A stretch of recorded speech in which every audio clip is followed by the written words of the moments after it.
नमस्कार। राज्य शिक्षा शोध एवं प्रशिक्षण परिषद बिहार पटना में आप सभी का स्वागत है। प्यारे बच्चों, आज हम लोग वर्ग 5 में चल रहे हैं और आपकी हिंदी की पाठ्य पुस्तक से ननकू कहानी को हम लोगों ने पढ़ा था और उसमें देखा था कि बरसात का मौसम है, बहुत तेज़ बारिश हो रही है और गांव में बाढ़ जैसी स्थिति बन गई, बाढ़ आ गई और इस बाढ़ में ननकू के दादाजी फंस गए थे और ननकू ने बहुत बहादुरी से और सूझबूझ से अपने दादाजी को किसी तरह बचाया और वो लोग बच करके फिर गांव आए। गांव में उसकी माताजी मिली, बहन भी मिली, लेकिन ननकू ने जिस अदम्य साहस, सूझबूझ और बहादुरी से अपने दादाजी को बचाया, उसकी कहानी, उसकी बहादुरी के किस्से दूर दूर तक लोगों ने सुने और जाने और इसके लिए उसे पुरस्कृत भी किया गया। तो ये हम लोगों ने पाठ में पढ़ा था और उसके बाद हमने शब्दार्थ भी देखे थे। अब हम लोग आगे चलेंगे और आपके पाठ्य पुस्तक में जो अभ्यास कार्य हैं उसको हम लोग करेंगे। चलिए अब देखते हैं ननकू की कहानी के ये अभ्यास कार्य। बताइए बच्चों, अगर आपको याद होगा तो आप ये बताइए कि ये कथन किसने कहे थे और किससे कहे थे। तो देखिए, ये आपके पाठ्य पुस्तक में भी दिए गए हैं, तो आप इसको समझिए पहले कि अरे ननकुआ, आज स्कूल ना जब वहीं का रे। किसने कहा था? अम्मा ने कहा था। किससे? ननकू से कहा था। ननकू, रे ननकू। कौन पुकार रहा था बच्चों? दीदिया, है ना। किसको पुकार रही थी? ननकू को। उसके बाद सीधे घर जई हैं, लगा हो जोर से पानी पड़ता हो। ये किसने कहा था बच्चों? दीदिया ने कहा था। और किससे? ननकू से।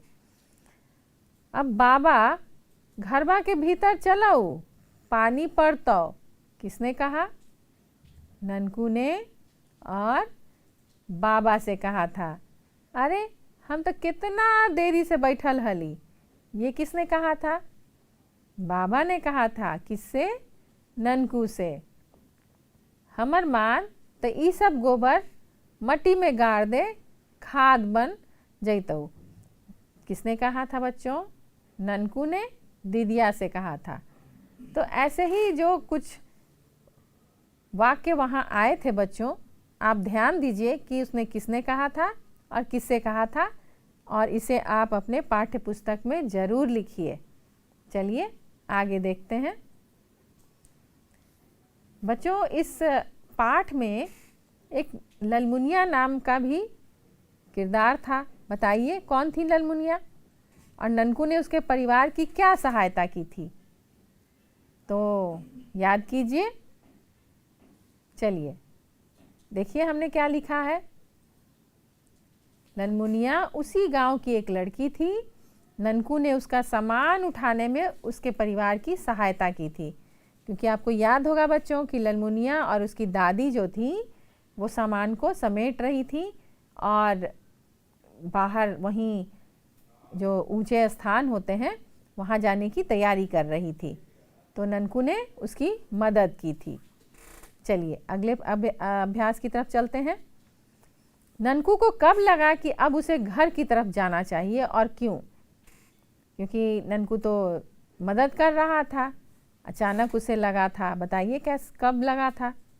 कुछ याद आया? हाँ, जब घुटने तक पानी ललमुनिया की झोपड़ी के अंदर आ गया और चारों ओर पानी फैल गया, तब उसे लगा कि अब उसे अपने घर की तरफ जाना चाहिए, क्योंकि उसे ध्यान था कि उसके घर में भी लोग हैं, बाबा जी उसके घर में हैं। तो इसलिए अचानक उसे ध्यान आया था कि अब घर की तरफ जाना चाहिए। आगे देखिए, ननकू की दीदी ने उसे किस काम के लिए आवाज़ दी थी? बच्चों, जब आपको याद होगा कि ननकू तो जा रहा था गिल्ली डंडा लेकर खेलने, लेकिन उसकी दीदी ने उसे आवाज़ दी थी। बताइए कौन से काम के लिए? हाँ, ननकू की दीदी ने उसे गोईठा थापने के लिए आवाज़ दी थी, क्योंकि उसके हाथ गोबर में सने थे। वो गोबर से गोईठा बना रही थी और उसने ननकू को आवाज़ दी थी। चलिए आगे देखते हैं। ननकू ने गोबर को मिट्टी में गाड़ने की बात क्यों की? बताइए बच्चों। ननकू ने तो बड़े बुद्धिमानी की बात की थी कि गोबर को मिट्टी में गाड़ दिया जाए तो ये खाद बन जाएगा। क्यों कहा था उसने ऐसा? याद आया? देखिए मैंने भी कुछ लिखा है। तो ननकू ने गोबर को मिट्टी में गाड़ने की बात इसलिए की क्योंकि पानी बरसने के कारण गोईठा सूख नहीं सकता था और बारिश आने वाली थी। पानी बरस जाता तो फिर वो बह जाता है सब, तो इसीलिए उसने क्या किया, गोईठा बनाने के बदले गोबर को मिट्टी में गाड़ने की बात की थी। चलिए, क्योंकि क्या होता है, गोबर खाद बन जाता है मिट्टी में जाने के बाद। चलिए आगे देखते हैं। ननकू ने अपने दादाजी की जान कैसे बचाई थी? बताइए। बहुत उसने सूझबूझ और समझदारी से क्या किया था, छप्पर पे वो चला गया और दादाजी की जान छप्पर पर बैठकर बचाई, है ना। खुद भी चढ़ गया था और दादाजी को भी खींचकर छप्पर पर ले आया था और इस तरह से वो छप्पर फिर बहने लगा। घर तो ढह गया था, तो जहाँ जहाँ छप्पर तेज़ धार में आगे बढ़ने लगा और फिर वो दोनों बहने लगे। और जब थोड़ी सी बादल कम हुए, थोड़ी सी रोशनी हुई तो पता चला कि वो लोग बहे जा रहे हैं। फिर उसने किनारे को देखा और उसके बाद फिर पुलिया को देखा। फिर किसी तरह उसने रस्सी फेंक कर लोगों से मदद मांगी और अपनी जान बचाई। ठीक है, ननकू ने अपनी और दादाजी की जान छप्पर पर बैठकर बचाई। चलिए अगले प्रश्न की तरफ। ननकू की मैया उसे देखकर क्यों रोने लगी थी? बताइए बच्चों। माँ तो माँ होती हैं, परेशान हो गई थी। ननकू की मैया उसे देखकर इसलिए रोने लगी थी क्योंकि वह पानी की धार में बह गया था। अब उसका मातृत्व जाग पड़ा, यानी कि माँ को बड़ी उस पर दुलार आ रहा था कि अरे बच्चा तो मेरा बच ही गया है ना। यदि वह डूब जाता तो क्या करती, इसलिए वो घबराहट के मारे बहुत रो रही थी। आइए अगले प्रश्न की तरफ चलते हैं। बच्चों, ननकू के पिताजी कहाँ चले गए थे? सोचिए। चलिए हम इसके उत्तर को जानते हैं। तो ननकू के पिताजी बाढ़ की खबर सुनकर अपने गांव चले गए थे, है ना। चलिए अगले प्रश्न की तरफ चलते हैं।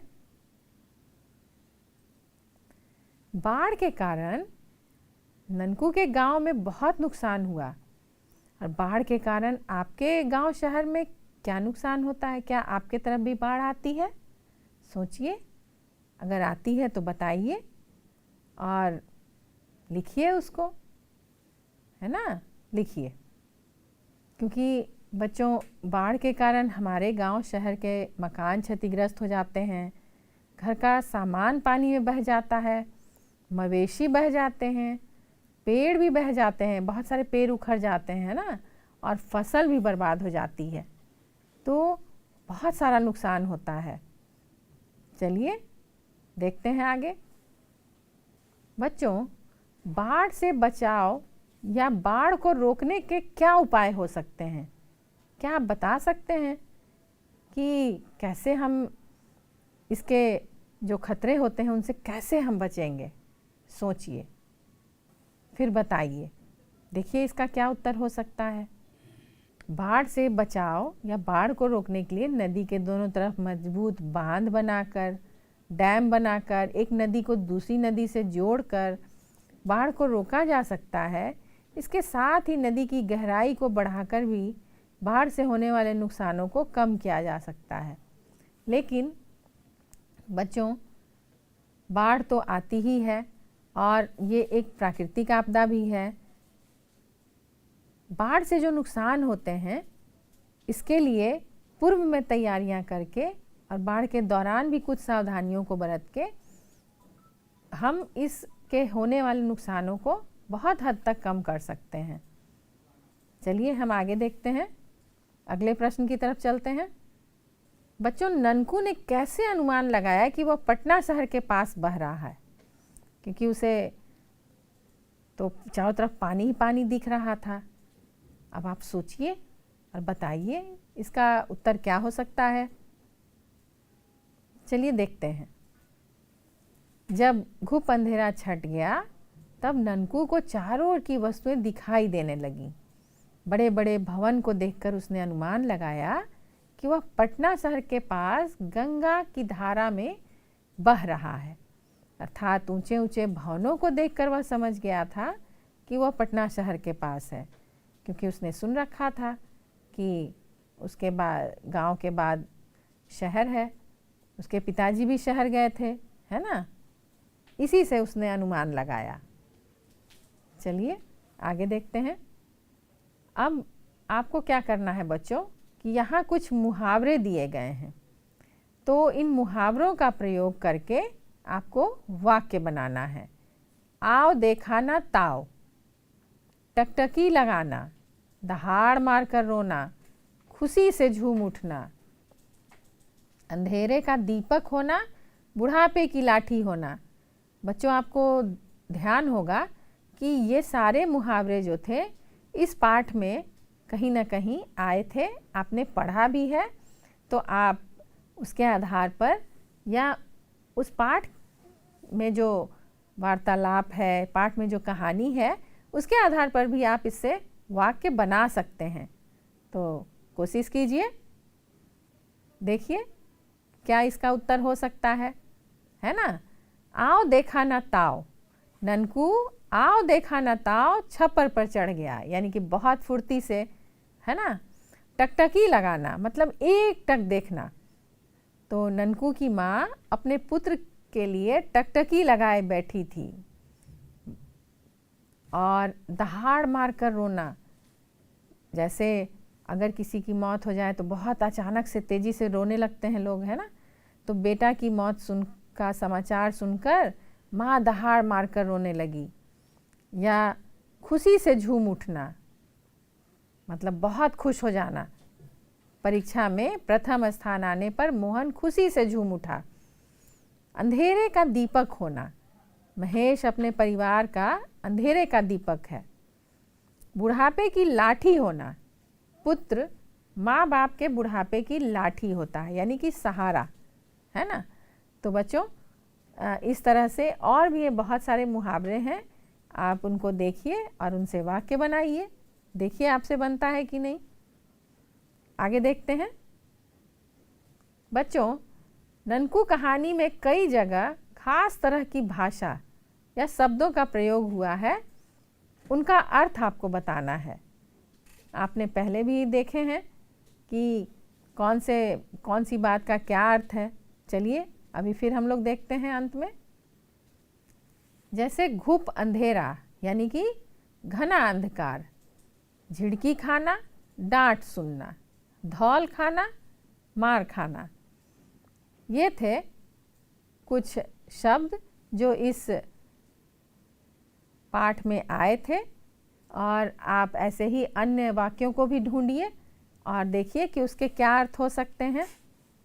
बच्चों, आज आपने ननकू पाठ में जो अभ्यास कार्य थे उसको आपने किया। तो यहाँ एक बाढ़ की स्थिति बनी हुई थी और आपने देखा कि बाढ़ जब आती है तो पूरा जनजीवन अस्त व्यस्त हो जाता है।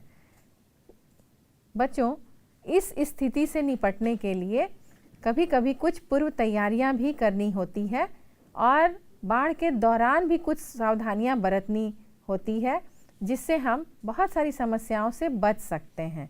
जैसे अगर आपको लगता है कि आपके गांव में प्रतिवर्ष बाढ़ आती है या हमेशा बाढ़ आती है या कभी बाढ़ आने वाली है, तो वहाँ हम कुछ सावधानियां बरतते हैं, कुछ जानकारियां रखते हैं। जैसे हम पहले से पूर्व से स्थान को चिन्हित कर लेते हैं कि अगर बाढ़ जैसी स्थिति हो तो हमें कहाँ जाना चाहिए।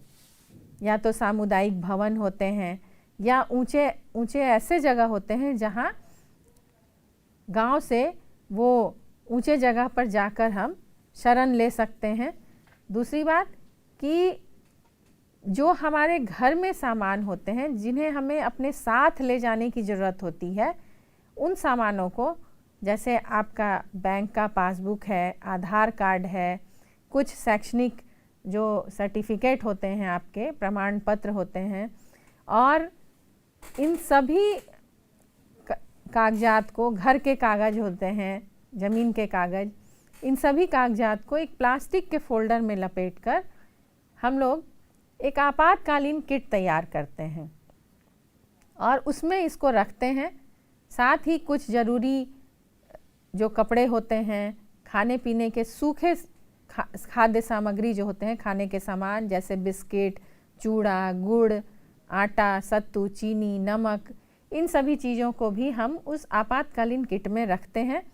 साथ ही आप क्या करते हैं कि कुछ ज़रूरी दवाइयाँ, जैसे पानी साफ़ करने के लिए हैलोजन की गोलियाँ, ORS के पैकेट, इन सभी चीज़ों को भी उस आपातकालीन किट में हम लोग रखते हैं, ताकि आवश्यकता पड़ने पर आकस्मिक स्थिति में हम इन चीज़ों को लेकर, ज़रूरी सारे सामान तो हम नहीं ले जा सकते हैं, इन ज़रूरी चीज़ों को लेकर एक स्थान से दूसरे जगह हम पलायन कर सकें, जाकर रह सकें।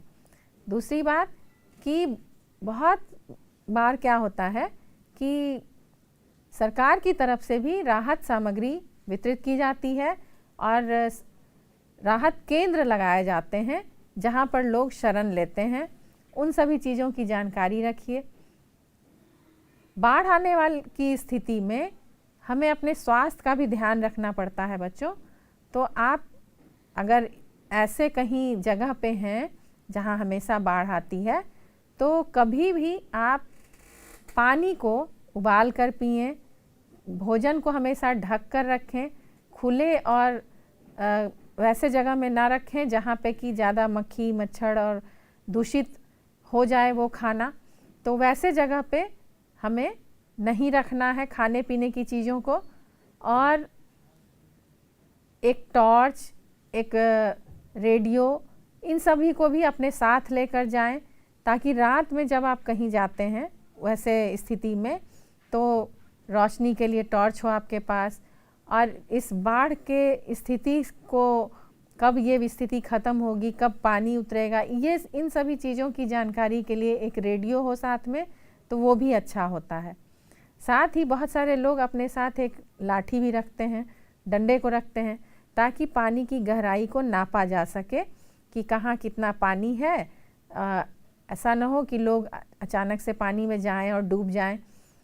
तो ऐसी कुछ सावधानियों को रखकर, कुछ तैयारियों को करके हम बहुत हद तक बाढ़ से होने वाले नुकसानों को कम कर सकते हैं।